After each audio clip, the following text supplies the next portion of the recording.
53rd annual Daytona 500, a race that dates back to 1959 when Lee Petty won by just 2 feet. NASCAR fans remembering the 10th year anniversary of Dale Earnhardt's passing. Dale Jr. trying to win his second career Daytona 500. Jimmy Johnson in quest of a 6th straight championship. Dale Jr. starting in the back of the pack after a crash on Wednesday. Lap 3, everybody 3 fingers in the air and a moment of silence to honor the Intimidator. Pick it up lap 5 now. Kyle Busch hit from behind by Michael Waltrip. Busch spun out, regains his momentum, does not hit the wall, but would bring out the first caution of the race. Kyle would stay in the race. Pick it up lap 11 now. Kyle goes in for tires, but is A-OK. No damage to the car. J.J. Yaley's car starts smoking. Never a good thing. Brings out a caution. Junior gets bumped from behind by Martin Truex Jr.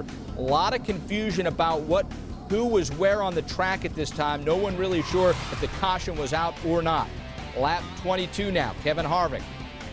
Major expectations in this race. Blows an engine. His day would be over. Jeff Gordon gets into the back of Robbie Gordon. Take a couple more looks.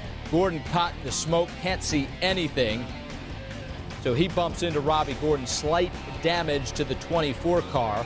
Harvick, of course, his day over with the blown engine. Pick it up lap 29 now. Harvick last year led the points for most of the regular season. Michael Waltrip, who's been in trouble a couple times in this race, bumps David Rudiman, spins him out, and causes the first big one in the 53rd Daytona 500. It's a 17-car pileup. Take another look. Waltrip, who of course won the Daytona 500 when Dale Earnhardt crashed 10 years ago, causes this wreck here. Closer look, Greg Biffle spins out, sparks are flying. 17 cars in all, including Mark Martin, Jimmy Johnson, Jeff Gordon, 3 members from Hendrick Motorsports, all involved in the pileup. 3 teammates end up bumping into each other at the end of the wreck. Jeff Gordon and Jimmy Johnson, both with great expectations coming into this race. And to be fair, the Daytona 500 and a restrictor plate race is a bit of a wild card race to begin with. A lot of these drivers will tell you kind of just throw this one out and restart after the season. Even though it's the most important race, the kind of race it is, you can get caught up so easily in the big one. It happened there to the 3 Hendrick drivers. Pick it up lap 80 now. Junior still in there. Gets a push from Casey Kane, and to the delight of the capacity crowd, Dale Earnhardt Jr. takes the lead at the Daytona 500. Lap 93, Jeff Burton, engine gone, forced out to drop out of the race. Second engine failure for Richard Childress Racing. Questions that will have to be answered this week by RCR. Lap 122 now, 78 to go. Remember Kyle Busch involved very early in a wreck? Well, he stayed on the track, and the next thing you know, he rebounded and is in the lead. Lap 134, Greg Biffle gets back. It's Matt Kenseth, and he sends Kenseth into the wall. Replay, Kenseth hit by his teammate. They both crash. Kenseth forced out of the race. Record amount of lead changes in this race, a ton of cautions. And we move ahead to lap 141. Juan Pablo Montoya and Biffle get into it. This time it's Kurt Busch, the double deuce, that does a great job of avoiding the fray. He ends up coming out of pit road as the caution comes out. Biffle and Montoya get into it. The 11th caution of the race.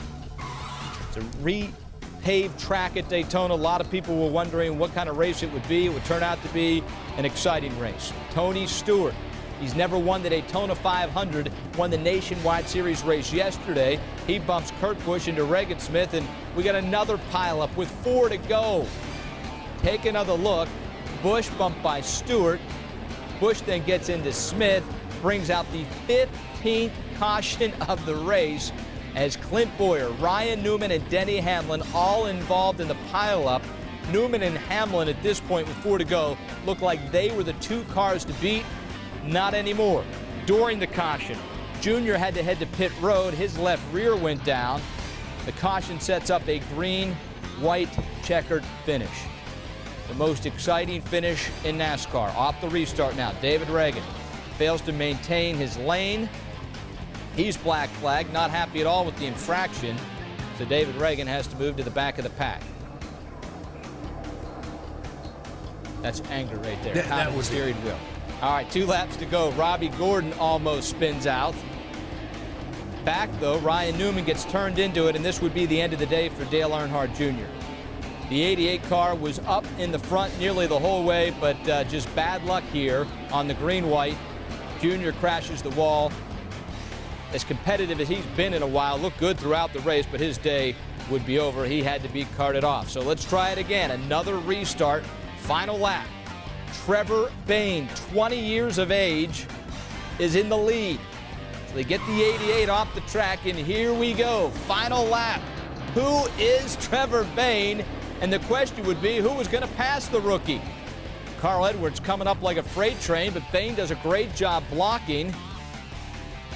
And Bayne holds off the 99 to take the checkered flag, the youngest winner in Daytona 500 history, 20 years in one day. The 21 car, a part-time ride for the Wood brothers, ends up winning the Daytona 500. He's got a full-time ride. Somebody has to tell him where victory lane is. What? I don't even know where to go. Well, he will find out where to go, and he's on his way to victory lane as he cashes the biggest paycheck of his career times a lot. Yeah. And this whole notion of not even having a full-time ride will be very interesting to see what happens now to Trevor Bayne's career, Trevor Bayne's life. Started 32nd. Ford goes 1, 2, 3.